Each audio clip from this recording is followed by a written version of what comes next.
I had an opportunity of going to university. I'd finished high school, did average, but passed. Really hated school. He's one of Hollywood's most intense talents. But when you cross Mel Gibson, you're not just cut off, you're buried. And I'm fortunate, you know. How are you fortunate? Well, I get to do what I love to do. Yeah? I get to do that. I'm grateful. Behind the camera, Gibson's known for one thing: absolute control.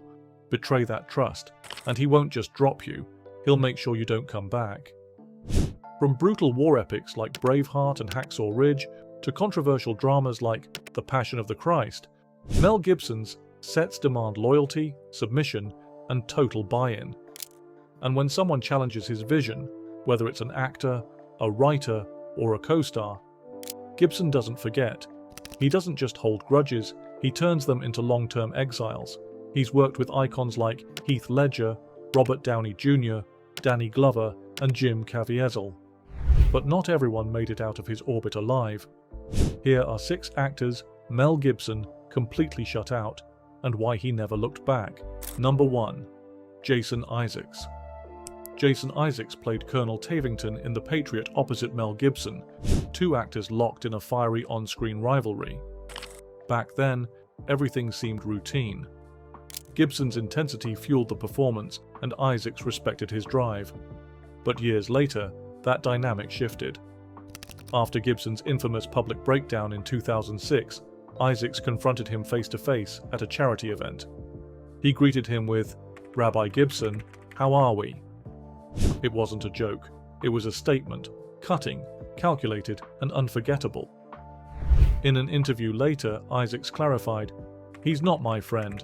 Maybe to my eternal shame I forgave him instantly because he made himself vulnerable." That line is the perfect mix of closure and rejection. Isaacs forgave, but he didn't forget, and more importantly, he didn't reconnect. He said they still text once in a blue moon, but added that there's no friendship left, only civility. It's the kind of adult fallout that doesn't need a scandal to be real. No rants, no headlines, just 2 men who now exist in totally different orbits. Isaacs has never worked with Gibson again. There have been no collaborative rumors, no nostalgic throwbacks, no red carpet photos. He quietly moved forward with a career filled with depth, prestige, and grounded performances. Gibson made a return to directing, but Isaacs stayed off the list. It's one thing to publicly denounce someone, it's another to hold the line privately. For years. That's what Jason Isaacs did. No noise, just a decisive moment that said, "We're done." And in an industry where everything leaks, that kind of quiet split hits even harder. Number 2. Rob Schneider. Rob Schneider is usually the comic relief, the goofy guy, the loudmouth, the guy who doesn't take himself too seriously. But in 2006, he made a statement that nobody saw coming.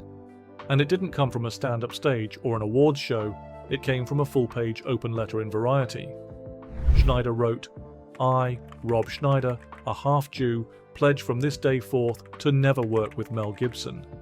Even if Mr. Gibson offered me the lead role in Passion of the Christ 2, I would have to say no." It was bold, it was public, and it was personal. That kind of move doesn't just happen in Hollywood, it breaks the rules. Studios don't like conflict, but Schneider wasn't aiming for approval.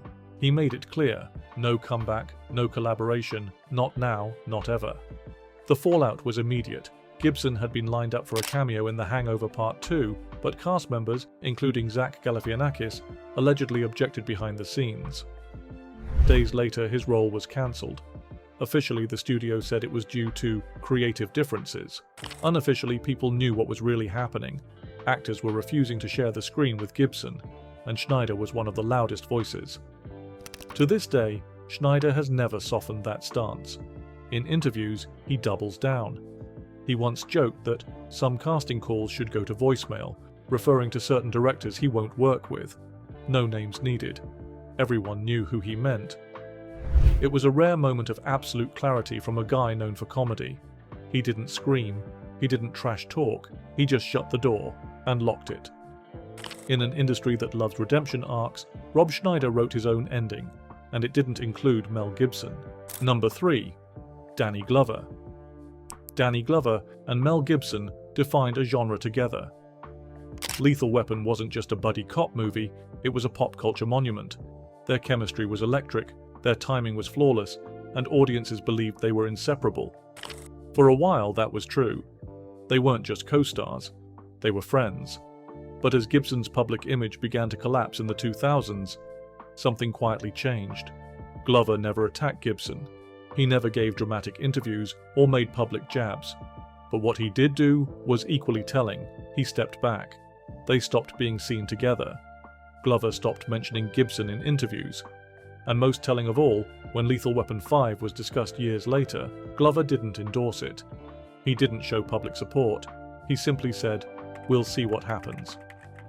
That wasn't excitement. That was distance. Later, when Gibson started working his way back into Hollywood, Glover was asked if they still talked. He replied, "Not really." It wasn't aggressive, it was honest.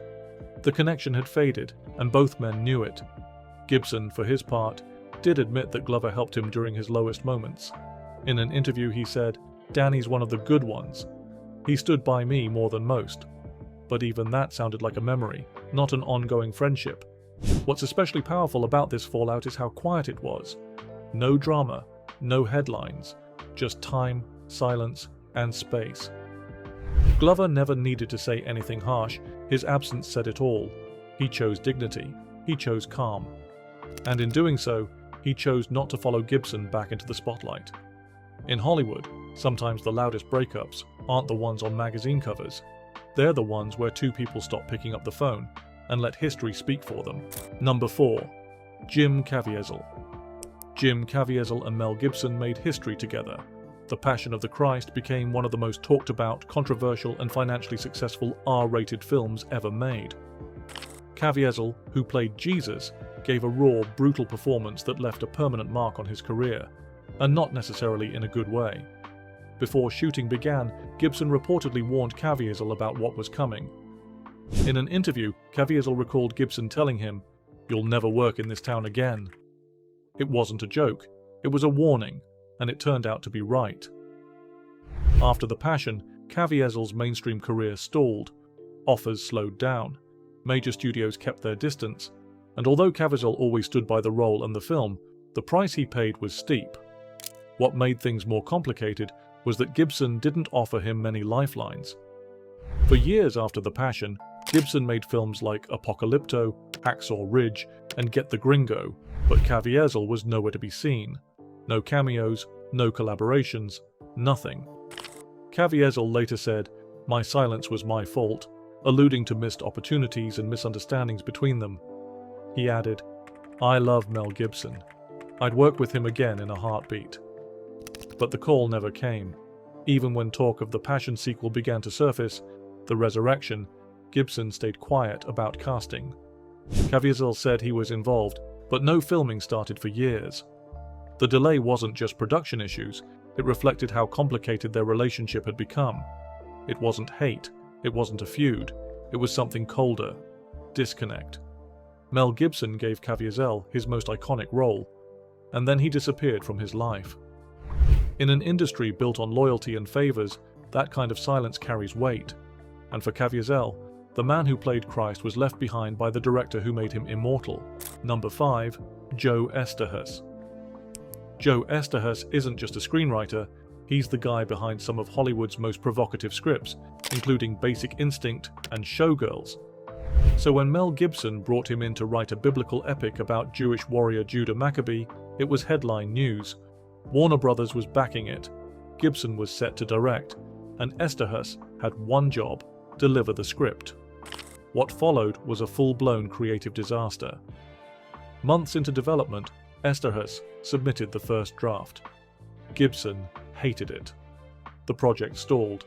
Then Gibson reportedly pulled out of the deal entirely, leaving the entire production dead in the water. That's when Esterhus went nuclear. In a letter to Gibson, which he later made public, he wrote, "You were never really interested in making a film about the Maccabees. The reason you won't make it is the ugliest possible one. You hate Jews." It was personal. It was scorched earth, and it was out in the open. Gibson responded by saying the script was substandard and accused Esterhus of trying to create drama to sell a book. But the damage was done. Warner Brothers dropped the project. The film was officially dead. Esther then wrote a memoir titled Heaven and Mel, where he described explosive arguments, voice recordings, and wild claims about Gibson's behavior during their time together. Whether all of it was true or not, one thing was certain: Gibson would never work with him again. This wasn't a quiet falling out. It was one of the ugliest creative breakups in recent Hollywood memory. A project that could have been career-defining turned into a public war of words. And for a man like Gibson, who values control over everything, that kind of betrayal is unforgivable. Joe Esther walked away with a story. Mel walked away without a movie. And both walked away making sure they'd never sit at the same table again. Number 6. Winona Ryder. Sometimes it only takes one moment, one sentence, one encounter that never fades. For Winona Ryder, that moment came at a Hollywood party in the mid-90s. She was already a star. Heathers, Edward Scissorhands, Reality Bites. And Mel Gibson was Mel Gibson, fresh off Braveheart, riding high in the industry. Then he opened his mouth. In an interview with the Sunday Times, Ryder recalled the incident saying, "We were at a crowded party, and he said to my friend, who's gay, 'Oh wait, am I going to get AIDS?' She added, 'I told him I was Jewish and he said, "You're not an oven dodger, are you?" That was it. No yelling, no retaliation, just an immediate shutdown. Ryder said the comments stuck with me for years, and she never worked with him again, never auditioned, never entertained the idea. When asked years later if she'd forgiven Gibson, she didn't hesitate. I think he's just who he is. That sentence says more than any tabloid ever could. It's not anger, it's disappointment wrapped in acceptance. The door wasn't slammed, it was simply never opened again. Gibson later denied the comments, calling them lies and part of a larger attempt to smear him. But Ryder held her ground, saying she never went public with it earlier because she wasn't interested in drama, only in truth. And it's that truth that created one of the coldest rifts in Hollywood. Winona Ryder never made a scene. She just remembered. And remembering was enough to make sure her name and Mel Gibson's would never share a credit. One party, one conversation, and a lifetime of silence after. In Hollywood, fallouts don't always come with fireworks. There's no press release, no heated exchange, just a name that quietly disappears from the call sheet. That's how Mel Gibson operates. He can be fiercely loyal until he isn't. The second someone questions his vision or breaks the bond, he doesn't argue. He walks away. It's not about rage, it's about control.